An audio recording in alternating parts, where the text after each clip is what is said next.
வேர்க்கடலை சட்னி தோலெல்லாம் உரிச்சு அதை வறுத்து இதெல்லாம் பண்ணாம சிம்பிளா டேஸ்டியா தக்காளி எல்லாம் சேர்த்து பண்ணா செம்மையா இருக்குங்க. வாங்க இப்படி பண்ணலாம்னு சொல்லிட்டு பார்க்கலாம்.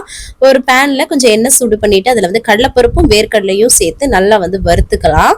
அதுக்கப்புறமா வந்து பாத்தீங்கன்னா நம்ம கருவேப்பிலை, அதுக்கப்புறம் வந்து வரமிளகாய் காரத்துக்கு ஏற்ப, அப்புறம் ஒரு வெங்காயத்தை வந்து கட் பண்ணி சேர்த்திருக்கேன்.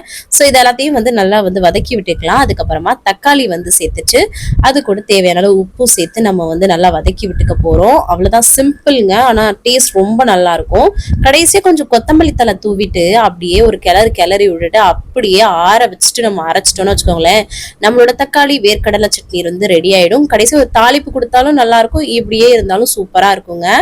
அவ்வளவுதான், நல்லா மொறு மொறுன தோசையை இந்த மாதிரி சுட்டுட்டு அது கூட அந்த வேர்க்கடலை சட்னியை வச்சு சாப்பிட்டு பாருங்க, அவ்வளோ டேஸ்டியா இருக்குங்க. கண்டிப்பா ட்ரை பண்ணி பாருங்க. இந்த மாதிரி ரெசிபிஸ்க்கு ஃபாலோ அண்ட் சப்ஸ்கிரைப் பண்ணிக்கோங்க. தேங்க்ஸ் ஃபார் வாட்சிங். பாய்.